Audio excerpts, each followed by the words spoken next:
শুভ দুপুর বন্ধুরা, আজকে একটা ফের রান্না নিয়ে এলাম তোমাদের শেয়ার করার জন্য। দেখো, বালতিতে কেটে রেখেছি ঝিঙে, কলা, ডুমুর, আলু, পেঁপে দিয়ে একটা ঝোল করব, সেটাই তোমাদের দেখাচ্ছি। তার আগে মাছ ভেজে রেখে দিচ্ছি, জ্যান্ত মাছ।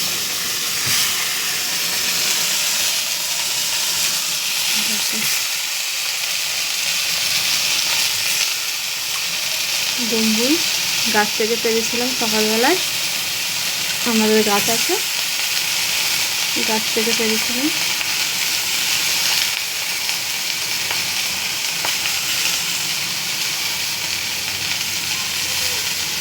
এই গরমকালে পাতলা পাতলা ঝোল খাওয়া ভালো, পেটও ঠান্ডা থাকবে, শরীরও ভালো থাকবে।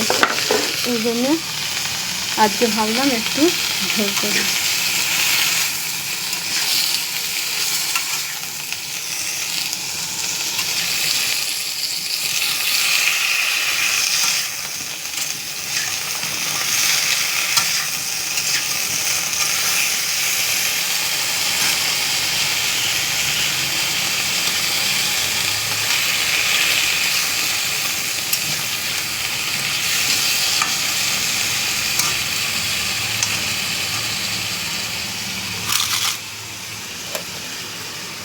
শিলে বেটে রেখে দিয়েছিলাম, দেখো, আদা রসুন, এটা কাঁচা লঙ্কা, অনেকক্ষণ আগে বেটেছিলাম বলে একটু কালো হয়ে গেছে।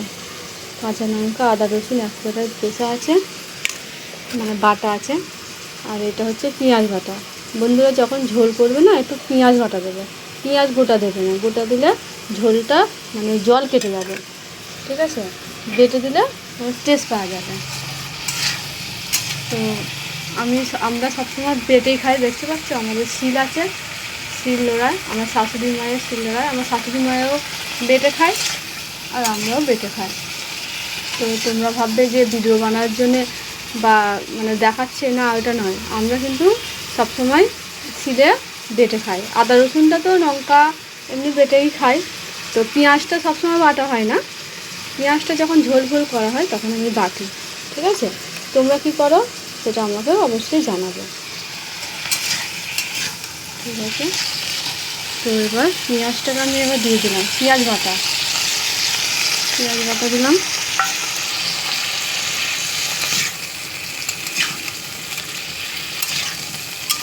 পেঁয়াজ বাটা দিয়ে একটু কষে নিলাম।